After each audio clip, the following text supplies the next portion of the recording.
Great. Well, I'd like to first just start off by thanking Gabby for the invitation and CCIS for the opportunity to speak to you all. And thanks so much for coming today. And I'd like to start off by thanking all of my co-authors. So you'll see a large list of folks on the screen. This is our core team or leadership team for Pacific RISCC and all the folks that I have the honor and privilege of working with to advance the Pacific RISCC. And I'd like to also thank my funders. So my position is funded by the Pacific Islands Climate Adaptation Science Center through USGS and the U.S. Fish and Wildlife Service. And my position is hosted at the University of Hawaiʻi at Manoa. And I'm calling in today from Hawaiʻi Island, the Kona region, and the Ahupua'a of Hululo. And I just wanted to share a couple brief things about myself first to give you a context of who I am and how I got to where I am. I grew up in the San Francisco Bay Area in California and went to college at the University of California, Santa Cruz, where I really fell in love with all of the ecosystems and the species of the Santa Cruz Mountains. And my entry into ecology and evolution and wildlife biology was really through learning how to survive in the forest. And this was one of the many classes that I took on how to make fire by friction and build shelters. And I, after getting really interested in, sorry, hang on, I got a sip of water.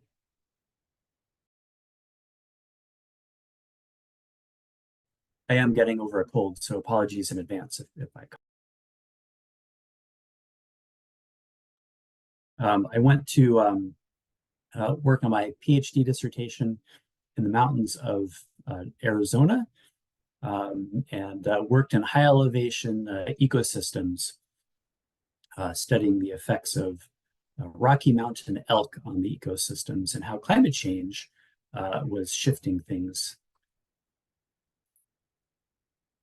And we found really strong effects of Rocky Mountain elk through these big fenced-in exclosures of drainages, and saw that those effects were being exacerbated by climate change. I came to Hawaiʻi in 2010 to work at a wonderful place called Puʻuʻaʻawaʻa. It is a ahupua'a, which is the traditional land designation name given to it, and this is the namesake 500-acre mountain on the site of Hualai volcano, where I worked for about 12 years as a land manager, helping to manage about 40,000 acres for the state of Hawaii Department of Land and Natural Resources. And it was my entry into ecological restoration, which is a big challenge in the endangered dry forests of Hawaii. And this was us using Pulaski's to try to get rid of invasive fountain grass. It was also my entry into the impacts of invasive species and how devastating those can be for Pacific Islands. And I had the privilege of being able to be there long enough to see some pretty profound effects of the restoration that we did. This is one of our fenced areas. This is on the top of the Puawa. It's an old cinder cone that's about 100,000 years old in a place where tens of thousands of native plants were planted.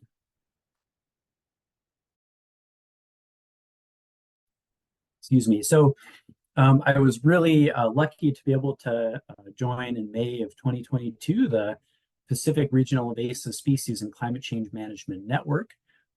This is our group of core team members and affiliates who I meet with monthly to help set our goals and activities and directions. And we have a very large area. So this is, we have included in our network Hawaii and the US affiliated Pacific Islands, which includes independent nations, and US territories, and includes over 2,000 islands where over 20 languages are spoken. So it's an incredibly large and diverse area. And I just want to start off talking about islands just by pointing out the incredible vulnerability of islands to both climate change and invasive species. And this is a wonderful photo journal essay that you can check out, an interactive map and photos taken with drones in Tuvalu. And it shows this one small island. And so islands are very isolated, and they also have they're affected by things like sea level rise and seawater inundation, things that I'll be talking about in a few minutes. But they also have really low population sizes for a lot of the endemic species, meaning they don't have really large populations across huge areas. And so things that disrupt species and populations can have really big impacts and easily cause extinctions. And this is just one more picture showing that a lot of these islands in the Pacific, they're really low lying. They're within a few meters of sea level. And so climate change is having a big impact and has for a while now in the Pacific Islands. And I also want to point out the incredible biological and cultural diversity of these islands. They're home to incredible diversity of endemic species, many of which are threatened and endangered, but also many different cultures. And there's many values at risk from climate change and invasive species, from traditional practices, agriculture, food security, and human health. And I like to maybe start off on the lighter side. This is a comic, and I say this shows the invasives situation in the U.S. Pacific. We never should have waited this long. Now the weeds have completely taken over. Invasive species now outnumber native species in terms of, for example, plants on many islands. And this is one, Marimia peltata. So this is a particularly troublesome invader that does really well along roadsides and can swallow up buildings. It's not known whether it's native or non-native in many places, but it is a big issue in the Pacific region. And so to put that into context, there have been a number of studies done. This one looks at the comparative density of invasive species, or actually, I should say non-native species richness. The dots represent the number. And it shows a comparison between Alaska, the conterminous United States, and then Hawaii. And the density is about 200 times higher in Hawaii.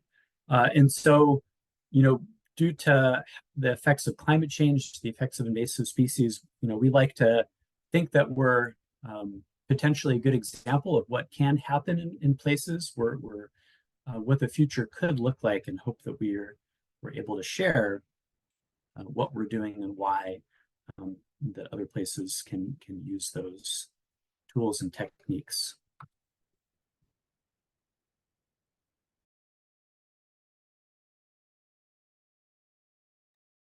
And as I pointed out, invasive species drive the conservation crisis in the Pacific currently.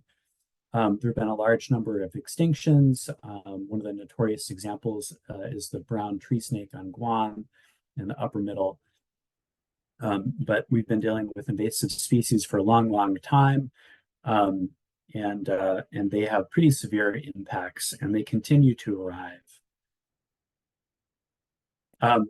And a lot of endemic species are negatively impacted by invasive species. So to give you some context of how many we're dealing with in terms of rare species, with an example from Hawaii, though we make up less than 0.2% of US land area.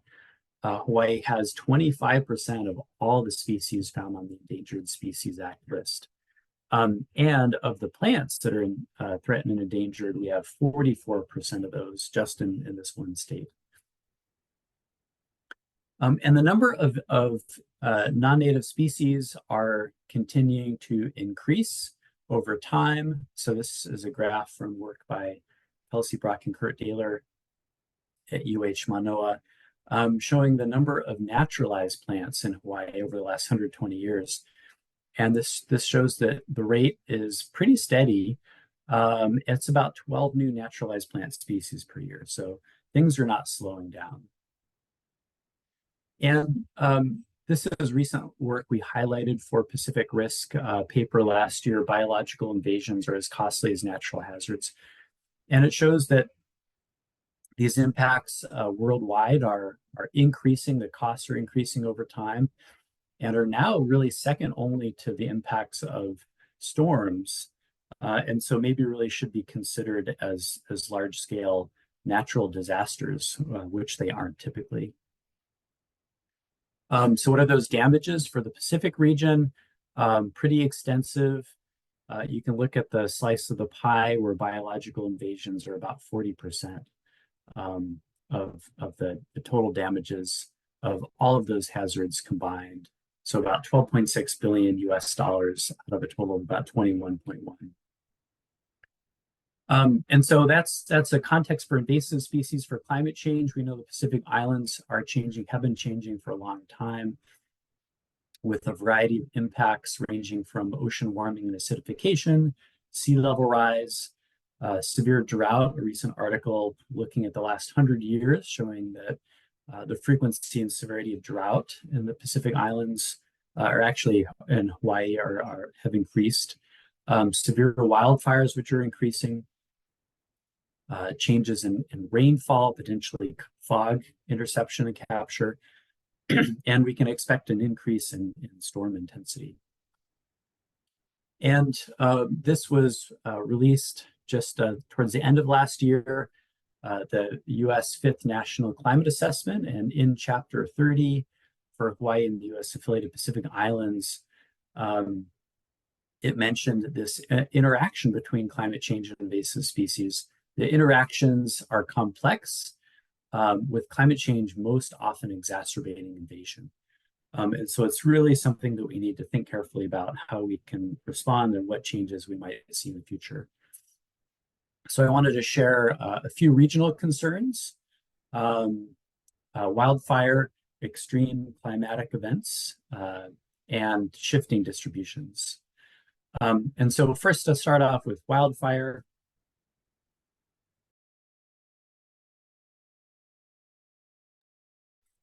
This is a wildfire that happened back around 2016, about 2,000 acres. It was a lightning strike fire at Pu'ua'awa'a, where I work, and we went out to check things out. This was largely in an area covered by invasive fountain grass. And a number of researchers have shown that these invasive grasses now cover a fairly large area. And so it's been measured in Hawaii that it's about 25% of the state's land area is covered by these invasive grasses that have been introduced for a number of reasons. Ornamental grasses are one. Also as forage for livestock grazing is another big one.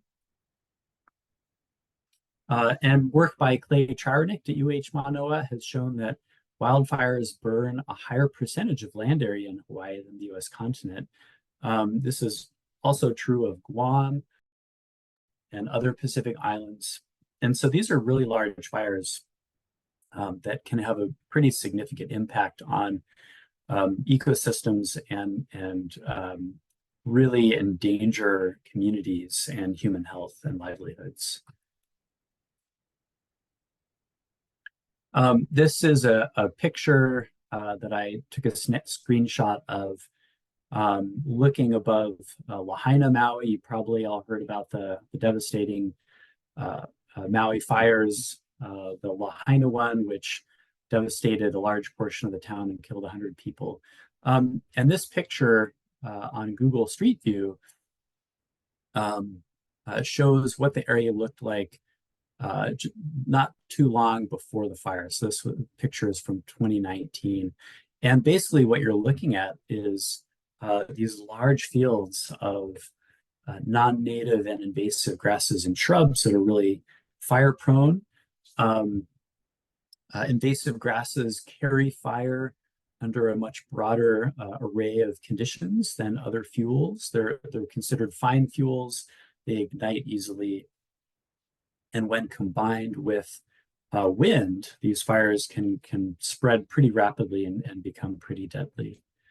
And we know what happened with a confluence of events of a passing storm fueling winds, a low pressure area above the state, and then ignitions with these non-native grasses. And so Christy Martin, who's the director of coordinating group on alien pest species, CGAPS, invited me to write this article, which we did for the National Invasive Species Management Association, looking into how these invasive grasses and shrubs are fueling the wildfire crisis in Hawaii and what those intersections are with climate change. One of the things we came across as we were researching the article was big differences in the wildland-urban interface. And the wildland-urban interface, or WUI, is an area where people are living in or adjacent to forested areas or grasslands. So this is in opposition to urban areas or concrete or pavement jungles. And this study done not too long ago found that about 40% of structures in the conterminous US are located in that wildland-urban interface, but it's almost 100% of structures in Hawaii. So there's a huge intersection of vulnerability of human communities. And that picture in the lower right shows the results of a fire that burned right up to the community of Waikoloa about 10, 15 years ago. And luckily, a fire break had been put in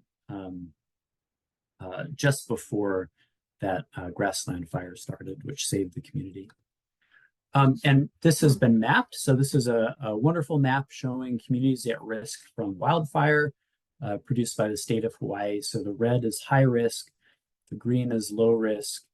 And you can probably see that a lot of the red areas occur on the left side of these islands, which is the dry leeward side, whereas the windward side, which tends to get a lot of the storms that come in, and rain that falls are on the right sides or the windward sides of those islands. But one of the big takeaways from this map is that there are communities at risk from wildfires everywhere, all over the state. And so we put together a webinar on this last April, Changing Climate Wildfire in Hawaii, based on some of the work by Dr. Clay Trarnicht. And he was able to share that it's expected that fire risk is going to be shifting up in elevation. That's one of the big take-homes. And the unfortunate fact is that a lot of, at least for Hawaii, a lot of the native species and ecosystems are relegated to the upper elevation areas. And so we can expect increased risk with climate change, with wildfires moving upslope and having larger impacts on these native ecosystems. And in terms of how things are changing, we know that fires are increasing in size and severity over time. Part of that is due to the abandonment of agricultural lands or the shifting land use that leaves large land areas with unmanaged vegetation. This is a fire, the Mono Road fire that happened in 2021. It was the largest fire, about 42,000 acres on Hawaii Island, the largest fire in state history, and burned about 2% of the island. And so these are pretty significant events. It looks like they're increasing, which makes sense with climate change, given increases in air temperature. Fuels can dry out more quickly, and then if you combine that with these wind events, and we are seeing evidence of upper elevation areas that are already burning. So this is the Oahu National Forest Wildlife Refuge, considered wet forests, considered areas that really do not usually burn. And due to drought, which is becoming worse with climate change, those areas are drying out. They're becoming more susceptible, and we're starting to see fires, burning in areas that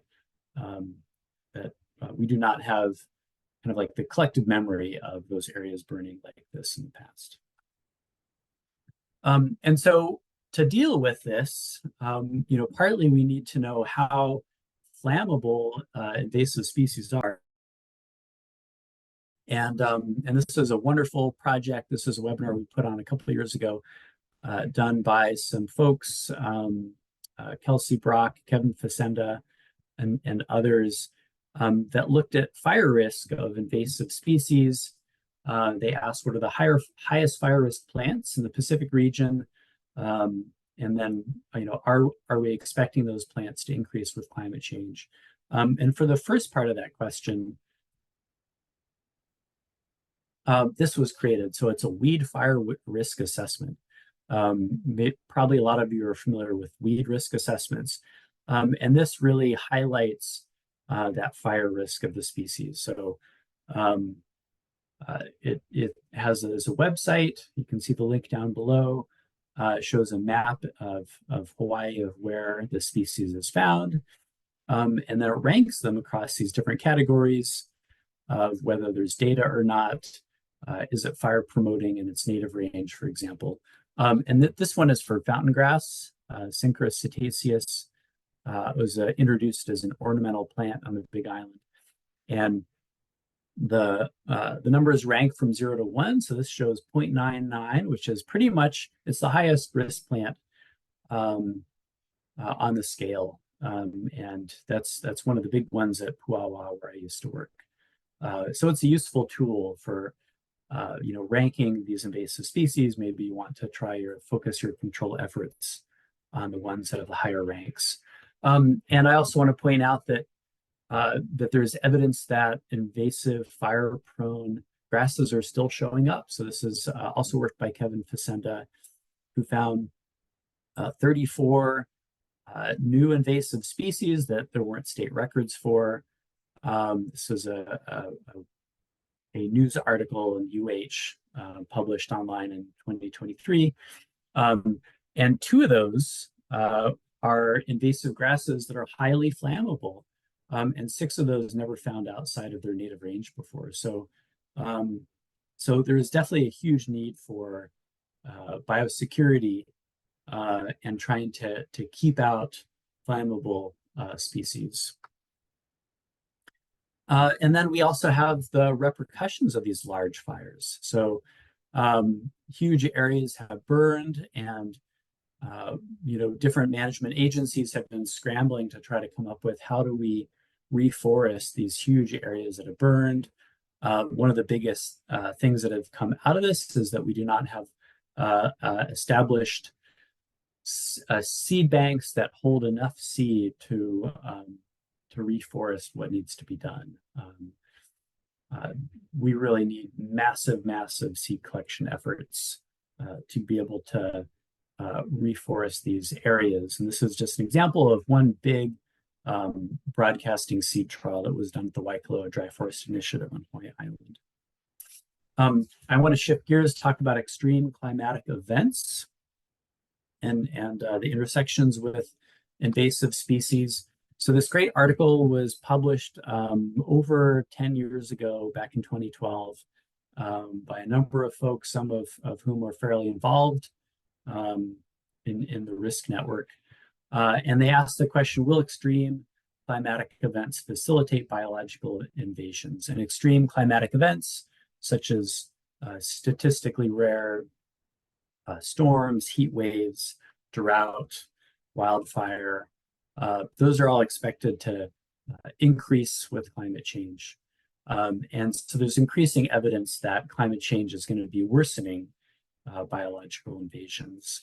From storms such as hurricanes, there's a number of good studies and news articles. This is one done by USGS that showed with Hurricane Isaias in 2020, at least 114 non-native species were able to hitch a ride from one watershed to the next.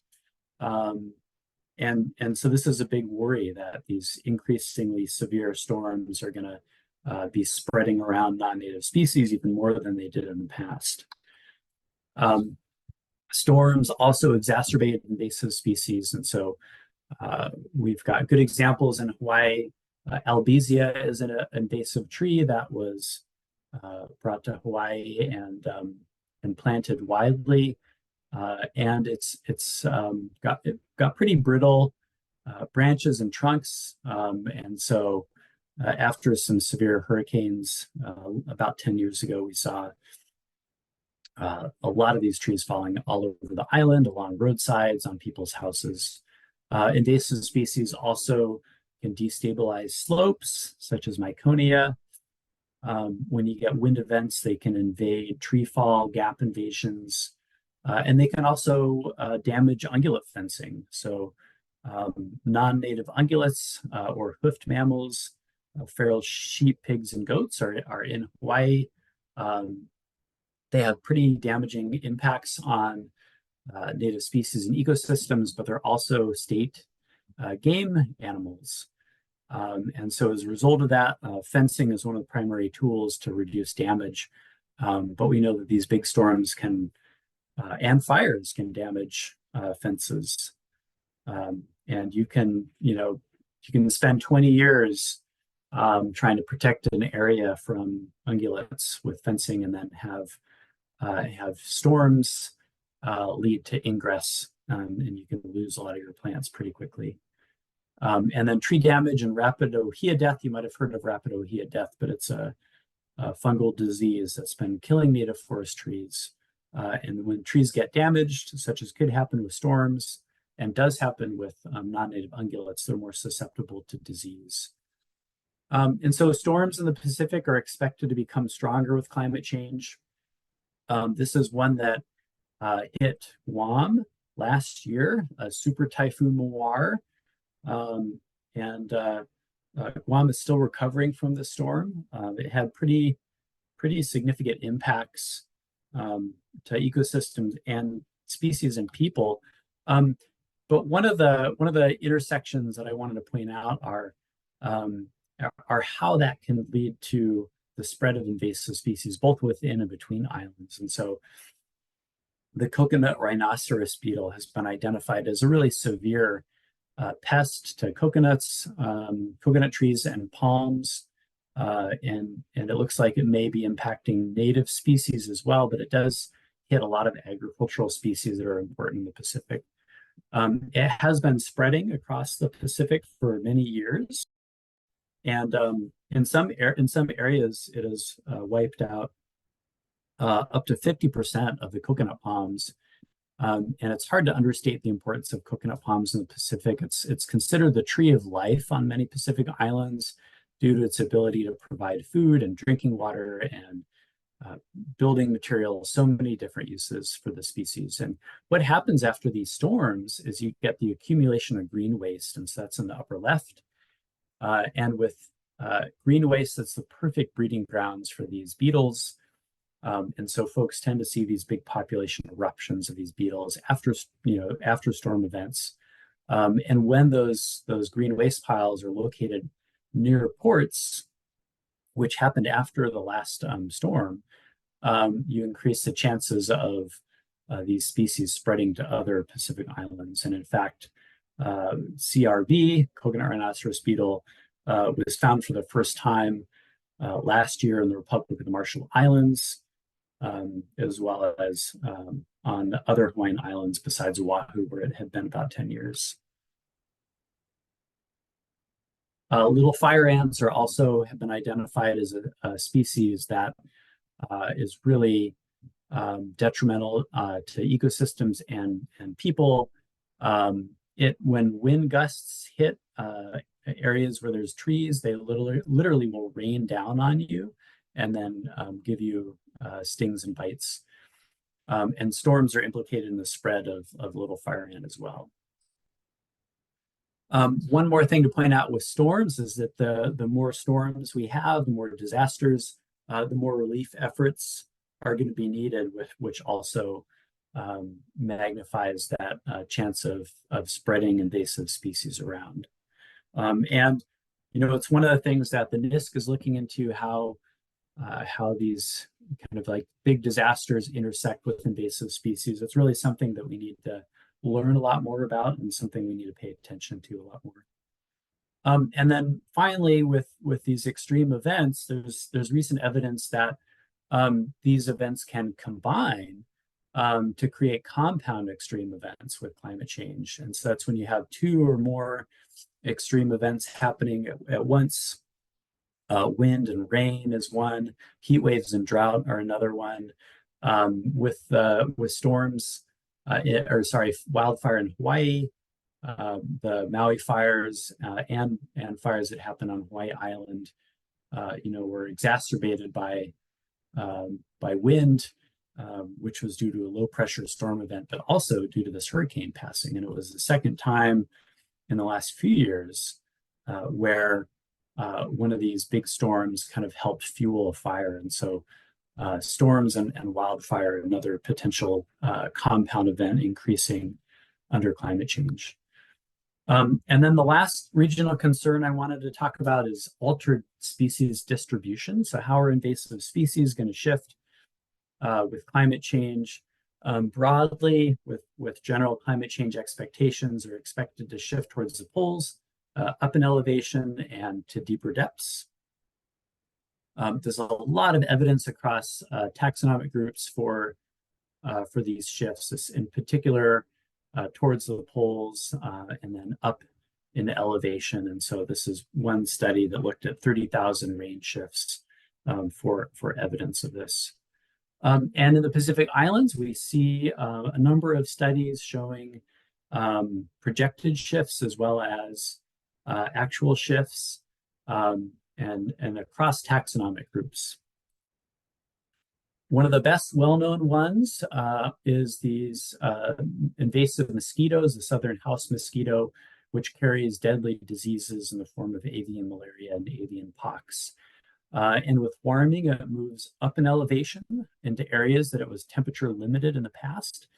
And it has a devastating impact when malaria affects the endemic native forest birds. And so these four species at the top are actually expected to go extinct in the wild in just the next few years due to these invasive mosquitoes moving upslope in elevation.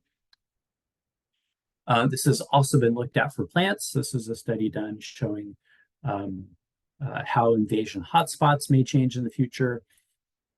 And this shows that Hawaii's upper elevation areas are significantly at risk from these hotspots of invasion moving upslope and to higher elevations.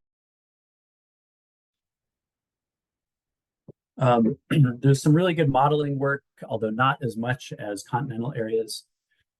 This looks at that species Marimia peltata that I pointed out and historical distribution of Marimia as well as potential climate change scenarios. And when looking at the island perspective, we have entire islands that become suitable that are not suitable under the current climate. And so we're potentially looking at increased suitability for invasive species that aren't suitable at the moment.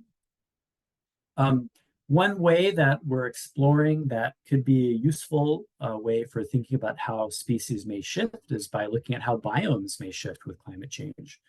So this is a paper done by Lucas Fortini and Jim Jacoby with USGS, and they divided Hawaii into 4 major biomes: dry shrubland, dry forest, mesic forest, and wet forest. And then they looked at how those are expected to shift over time. And they actually combined all of those areas, and then they made a map of are things expected not to shift. So if you're going to do restoration, what areas might be resilient to change. And those areas are colored here. And so for wet forest, especially on Oahu, Kauai, and the Big Island, you see there's definitely some wet forest that's not expected to change.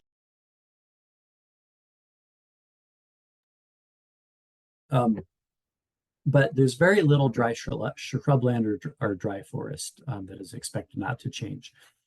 So at least under one or more climate change scenarios, we are expecting really massive changes in biomes, and that could be a really fruitful approach, to think about these shifting invasive species over time.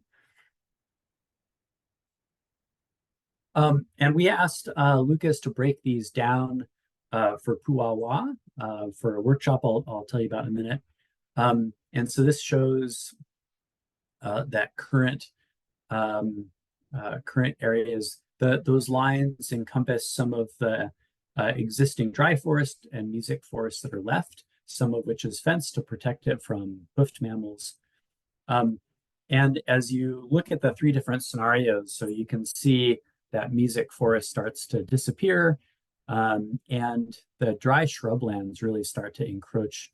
In the upper parts of each of those, upper left, that's the lowest elevation. So elevation kind of goes from that top left corner down to the lower right, increasing in elevation. And my big takeaways for this are, if you can do this biome approach, maybe this shows you that mesic forest invasive species, maybe you shouldn't be focusing as much energy on those as, for example, on invasives that are part of dry shrublands, which are going to be kind of expected to move up into that area. Okay, so there's a lot of doom and gloom here. There's a lot of expected change. There's a lot about how climate change could magnify invasive species. So what are the opportunities? What can we do about it? Bethany Bradley and colleagues put out this great article asking, will there be restoration opportunities ahead? And I think it's really important to consider that yes, while you're likely going to see shifting invasive species with climate change, those species, while they're shifting into new areas, may be shifting out of other areas. And, we need to think about what are we going to be filling those gaps with, especially where those invasive species form monocultures. We don't want necessarily other, even worse invasives to move in and fill in the space behind them. And I've been involved in restoration efforts in Hawaii for a long time. This is just one example of a really heavily invaded area. That's the invasive fountain grass with that really high risk for wildfire. And it's a fairly small area, but we showed that you can really significantly increase the cover of native species over time in some of these really heavily degraded areas. But that's just in a small area. And what we really need is PDRR. I'm pushing this idea. We have EDRR, or early detection rapid response for invasive species, but we also need post-disturbance rapid restoration, because disturbances are increasing with climate change. They're expected to increase even more. And we need the ability to rapidly respond with restoration. And this is one example of a University of Hawaii record-setting project of planting 1,000 trees in just a couple hours in 2018. And we did put on a workshop on this in Hawaii, and asked how can we cultivate disturbance ready restoration. And we're currently compiling the results of discussion groups we had. It was at the Pacific Entomological and Botanical meeting. But I want to just finish off with one last thing, and that's there's a lot of uncertainty in what's going to happen in the future. We have uncertainty in the amount of emissions we're going to see with climate change. We have uncertainty in modeling approaches. So this is showing differences in how rainfall is expected. between a couple different climate models that have been downscaled for use in Hawaii. And if you look at global circulation models for areas in the continent, this graph shows dots representing mean temperature and change of precipitation. There's really a wide range of possibilities for what the future may bring. And then we also don't know how ecological systems are going to change. They're very complicated. This is Kenai National Wildlife Refuge, which over a 40-year period transformed from, I believe it was boreal forest or spruce forest to grassland. And it was unexpected, pretty rapid and dramatic changes in this ecosystem over time. So how do you plan in the face of uncertainty? Scenario planning is one way that we've been doing that, and it's looking at a broad range of potential future conditions. And we really need scenario planning because we underprepare for disasters. We don't do as good of a job as we should.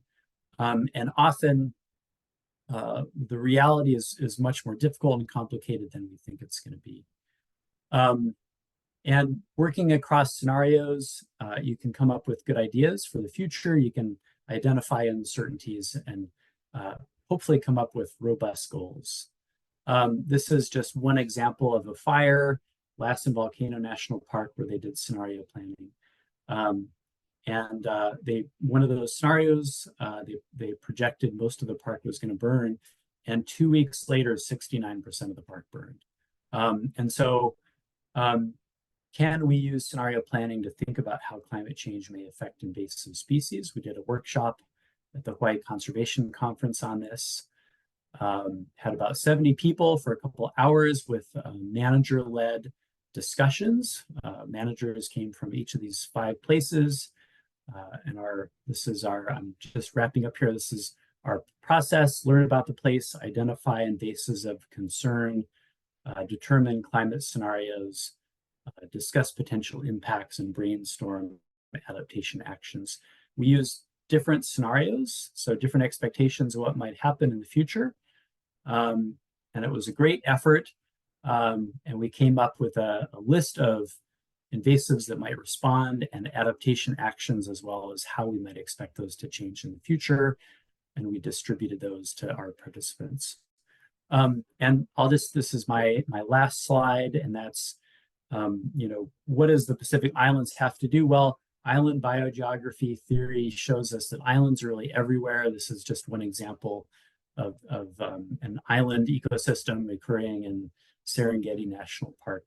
But if we think about it, island biogeography perspective, we realize that islands are everywhere, and that we need to carefully consider climate change and invasive species in the future.